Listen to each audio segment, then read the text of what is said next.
Mr. Dwayne Carson. He's going to walk everybody through some of the happenings that happened this week with some of the amendments and different things that happened.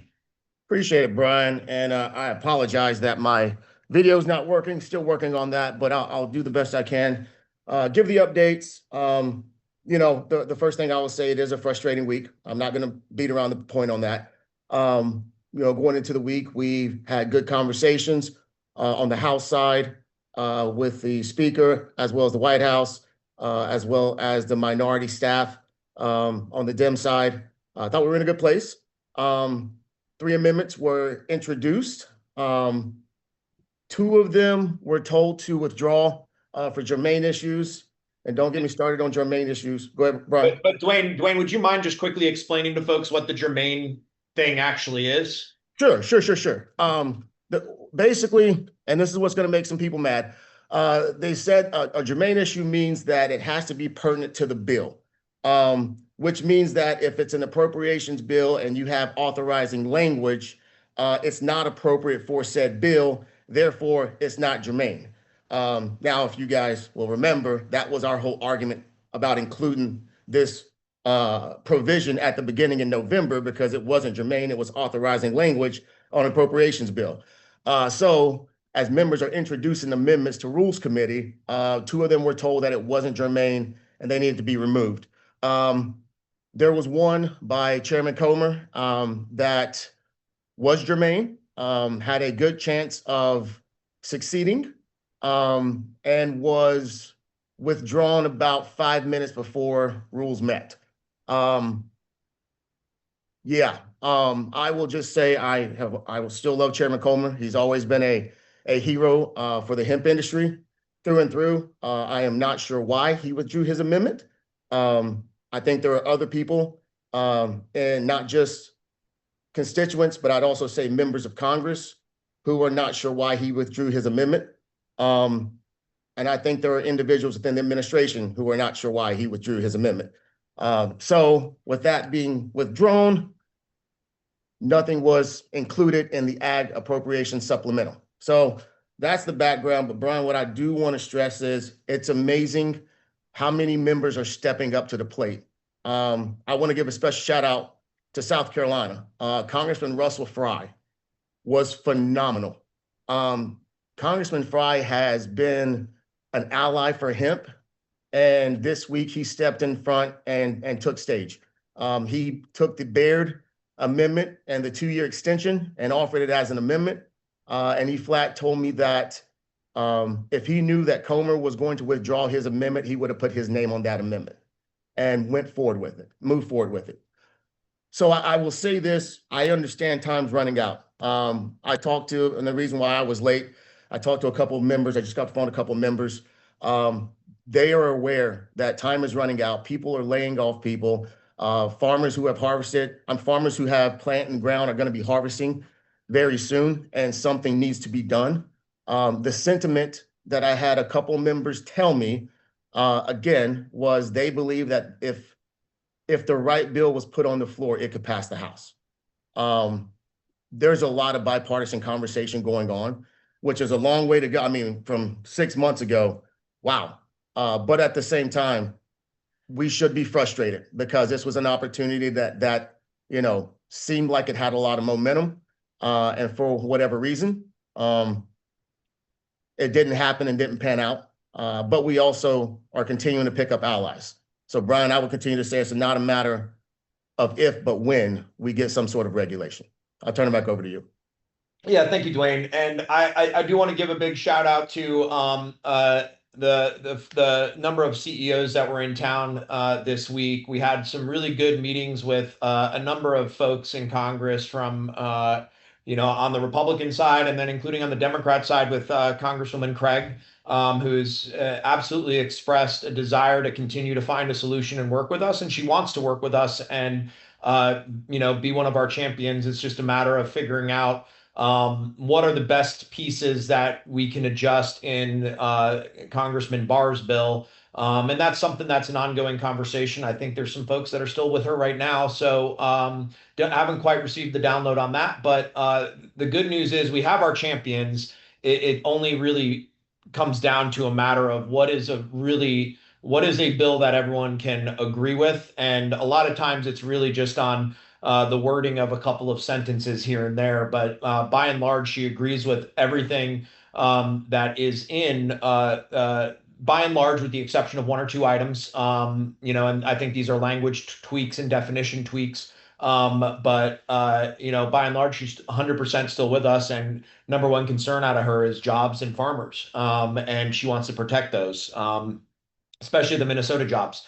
So we've definitely had some really good conversations this week, along with, as Dwayne said, with the ag bill this week, just a few road bumps, speed bumps. But I would say the Fry amendment that was initially, or the Comer amendment, which was on the defunding of enforcement, would have been it would have been a solid piece to move forward. Mhm. But at the end of the day, my viewpoint on it is it would have been helpful, yes, absolutely. But would it have given us what we need to continue the fight at the state level? Not necessarily, because as you guys know, we're fighting, here in DC, but we've got fights all over the country right now. Illinois being, one of the top battlegrounds right now. And so we absolutely do need to continue those fights, and big shout out to all the states that are still continuing to do the fight, and battling it out. But I would expect, this is becoming a fucking broken record. And apologies for cursing, that slipped. But it's becoming almost a broken record at this point. But we do anticipate at some point in the next week or so, the Andy Barr bill to move forward, with whomever are going to be the co-signers, and we've had a lot of great progress there. And then on the Senate side, we continue to make really good progress with a number of Republicans, as well as Democrats. I think it'd be very funny to see if in the next week the Senate actually moves faster than the House does with the bill, which I think at this point could very well become a reality, which we'll see what happens. Congress is funny. You think you know it, and you think you have a roadmap in place of how to react, and then on a given week, something can flip the switch and change what is the priority versus not. One of the big priorities coming up, and Dwayne, feel free to come over the top with some of the Sure. additional ones, but they're going to want to figure out funding for the Iran war, which could also bump us further down on the priority list, or we could get included in it. You never know. And I'll say this as well. The other thing that I heard from members, and it wasn't your normals like Baird or Craig or Comer or Klobuchar or Paul or Cruz. The one thing I heard from members was this is an election issue. Um, members are starting to hear, members are starting to see, layoffs are starting to happen. Shelves are starting to clear out. Members are starting to take notice of that, and that's all because of you guys. And so the frustration, they're starting to see the frustration. And again, what was brought to my attention was if this happens, if everything goes into effect on September the 30th, Brian, that's 1 month before the elections. That's not great timing if you're, a member of Congress. So, I do believe we still need to keep the foot on the gas, continue to be coordinated. Don't let up. Do not throw the towel in. It is. I know we're getting close every day. The Milk Dud guys, Brian and myself, are on the Hill on your behalf, and I can just tell you, members are starting to hear it, and they're not starting to hear it. Members are starting to feel it. So, go ahead, Brian. Yeah, no, I was just gonna say again, big shout out to Pat O'Brien and Scott Brown. They absolutely crushed it this week, coming into DC for a number of meetings. Made some really good headway with a couple of the folks that we did meet with. And those guys are vertically integrated, and they are able to speak to every single piece of this industry, and having advocates like that on the ground, super, super helpful. We also had Greg from Willie's in town as well. So really, really good group of CEOs were in town this week advocating for the entire industry, not just specific segments, which again, that's very important for us to do. I think, again, I'll caution away what I always do is for those that aren't willing to negotiate and fight it out, it might be easier to sacrifice certain segments of the industry. And that is not, we're nowhere near that time frame right now. And we have to continue to fight for every single segment of this industry, from the farmers to the retail guys, and every single product that has been on shelves.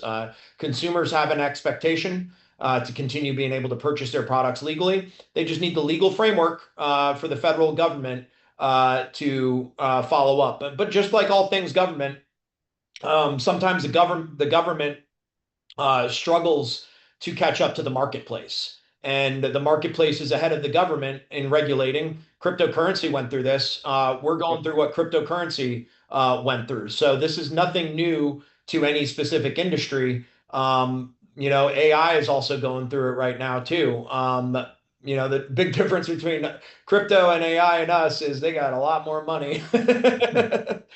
So, uh, Well, and yeah, Brian, and I'll tell you, we can go ahead and get to questions. And I'm going to do, is it no bet? One at yahoo.com. She asked a good question about the anti-bar bill. Brian alluded to it. The other thing that I want to point out with the bar bill that we are doing and that Congressman Barr is doing, that's a good thing, is he's reaching out to certain members on certain committees who have jurisdictions to be original co-sponsors. And the reason why that is important is as a bill is introduced, it'll get split up, and this bill's probably going to go to Ways and Means, E&C. I don't know if it'll go to Ag, Brian. It may go to Agriculture Committee, but the good thing is, over the last couple of weeks, we have secured co-sponsorships from members of Congress on those said committees. That goes a long ways because those members can then go to the chairman and say, "Hey, I'm a co-sponsor, original co-sponsor of this bill. I really want to see this thing move, marked up, or at least have hearings." So hopefully that answers your question on the Andy Barr bill. And again, I'm with Brian. I hope it gets introduced next week. We're I know it's a little bit repetitive, but he also understands time is running out, and we need to get this introduced ASAP. So look for it to be introduced in the coming weeks. Yeah, so Matt at hempies.co has a great point. Square is starting to shut down processing. We are having to seek new processing. 20 mil just out the window for them. I guess this voting might have been a part of it. We need action now because vendors are getting worried. That's a really, really great point. In fact, I remember right after the ban bill happened, there was a couple of the Hifa CEOs dealt with various banks shutting them down because the banks wrongly thought that the industry was already supposed to go away. They didn't quite realize it took a year. It took them a couple of weeks to undo that, and the banks rectified it. But Matt, that's a really great point, and I don't think Square should be doing that right now. And Dwayne, is there anything we can do on that front? And Matt, if you can, just shoot me an email. Yeah. I'd be curious to see if that was you in particular, or if that was other companies that you know of in this space. But I think that's a worthwhile thing for us to maybe put some feelers out over to Square's lobby team to see if they might be able to help. I'm happy to do that as well. And the other thing that I'm happy to do is if there's anything like that happening, or if there's, you know, people unfortunately being laid off and let go because everybody's adapting, let me know because I'm talking to these members of Congress. And a lot of times I'll say, "Hey, North Carolina 8, or hey, Greensboro, you lost this many jobs this week because you're not acting. Congress isn't acting," right? And again, when these members start feeling it and they continue to feel it on a consistent level, you'll be amazed at how quick something can move. Randy writes, "With these plans having faltered, do we have a game plan moving forward? Are we still assessing and developing a new strategy going forward?" Still have a game plan. This was an unfortunate setback, but my grandma always told me sometimes you need a minor setback for a major comeback. I will say that the plans right now, there's threefold. Of course, the Andy Barr bill. There's also some must-pass items that are still out there before August recess that we're looking at. And then I had a member bring to my attention another avenue yesterday that we're going to flush out. So yes, there are still avenues left. I don't want Randy, if you want to call me or shoot me an email, I'm happy to go into more detail. Um, but that's all I can say online right now. Here's another good one. We're hearing that U.S. Hemp Roundtable from U.S. Hemp Roundtable that Congressman Barr is planning on adding milligram caps later in the process, and that it may be 3 milligrams of THC per serving. Have you guys heard anything similar? No, absolutely not. We have not heard that. I don't anticipate that happening. That has never been a conversation point. As Congressman Barr's bill dictates, it is going to be, and that's as of today, that they're going to be leaving the milligram cap decision making up to the FDA and HHS after doing I think it's a 18-month or 2-year study. So not surprising that they would say something like that. They've long been champions of putting insanely low milligram caps on things because they think that's the safest path for negotiation. Never, as I've said many times before, you never start at your weakest point on negotiation. And for some odd reason, people in this industry and others choose the path of least resistance. And that is still, I'm still bewildered by that negotiation tactic. But, it is what it is. I'll do Ryan. I'm sorry, I'll do David first. Did McConnell have anything to do with the classification of these amendments as germane? Unfortunately, no, David. McConnell had nothing to do with it. He's on the Senate side. This was the House side. Now, I will say, Andy Harris made it perfectly clear to leadership as well as the Rules Committee that he didn't want any of these three made in order. I don't think Andy Harris was the sole reason why they didn't get made in order, but he definitely put his foot down and said he would vote against his own bill if those amendments were made in order. That's the information I got from the committee. So unfortunately, it wasn't McConnell, it was Andy Harris. Ryan says, what's up with bills amendments getting introduced and then never allowed to be read? Also, sorry for the first 10 minutes, and they've been hearing it on the Hill for a while now. Yeah, Ryan, I get it. I totally understand. As I said at the very beginning, there should be frustration. There's no sugarcoating that. I think, again, the perception from all parties involved, allies especially, was that one would get made in order. It did not. It was withdrew from the last minute. Therefore, there was no conversation about being made in order or not. So that's a member's prerogative. If I can be very blunt with everybody, I think next time we got to choose members who won't, I'm not going to say the term cave, but I think we choose members who are steadfast in their beliefs, right? And so again, I'm not saying that anything is bad with Chairman Comer. Guys, he's been a hero for us on this Been a issue. great champion. He's been a great Great champion. champion. I don't know why he withdrew that amendment. I don't want to speak for his office. But I think next time, if something like this happens, there's another avenue for us to pursue. Here's a good question. Is the 5 cents per milligram tax on beverages real? Yes, it is real. And just to give everyone a little bit of background, Hifa started the negotiation at 1 cent. Others in this industry started the negotiation at 8, 9, 10, 11, 12 cents. And others started it, mainly the folks on the alcohol bourbon side, wanted it to be at like something like 20 cents. And so right now, from my understanding, 5 cents could be where it's at, but I don't expect that to be the final landing point.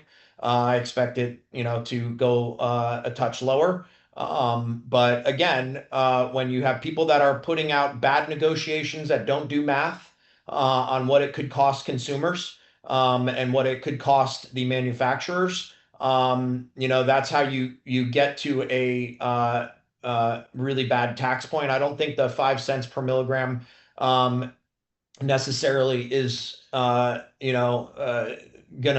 put people out of business, but it makes everyone's profit margins that much tighter, which I think is just silly. And again, it's better than what some of the others in this space were pitching. If you look at it as like, and this, I think these are people that are thinking, maybe we're going to get away with a 2.5 milligram, or 3 milligrams. on a beverage. Maybe that's where, okay, we can live with a 15-cent tax on a 3 milligram beverage. I'm looking at it from the perspective of the guys that are selling 10 milligram beverages, and maybe 15 milligrams. Let's do the math on that. And then you do the math by a six pack. That gets passed on to consumers. It's just like it just raises the price for everybody. And I just think it's silly and it lacks big picture thinking. So it's again, like, I don't know. I get it, man. I get it. Mr. Cloud S Corp, have we reached out to bigger YouTubers to bring this issue more to the public? For example, the bricks and mini issue was a big one that saw much public uproar because of YouTubers. I mean, I personally haven't reached out to a YouTuber, and I'm happy to. Brian, we should start our own YouTube channel. Yeah, Milk Duds. Yes. No, and again, I'm not making light of it. I personally haven't, but we will talk to our comms team, and I'll let Rachel know. I'm pretty sure she's got something in the bag for that. Yeah, we got to come up with a pretty catchy YouTube show name, Dwayne. Okay. I mean, we can take. We're both bald, so Ebony and Ivory. I mean, there's a lot of things we can, come up with. Yeah, we can come up with. Might be offensive, the final name. So let's move on. Please, nobody put stuff in the chat on this. Yeah, I know, right? All right. Well, hopefully we'll have some much bigger updates for everybody, but I do think we're approaching the time where it's time to start raising the temperature. So next week we're going to have a batch of CTAs ready for everyone to start blasting out. We're definitely gonna have to start raising the temperature with those phone calls and emails into members of Congress. This is now is the time, and it's certainly heating up, and it's been heating up. But I think it's time to send some friendly reminders to members of Congress that they're about to watch the disappearance of 500,000 American jobs that pumps tens of billions of dollars into the United States economy. And even though I hate taxes, it would be smarter to tax it and keep it than to get rid of it. So that being said, thank you, friends. We'll see you all next. And I'll say one thing real quick, Brian. Yes. Again, guys, don't give up. Like, we're here. We're not going anywhere. You may not see me today, but we're here. We're going to keep fighting, and we'll have good news soon. So Brian and I aren't going anywhere.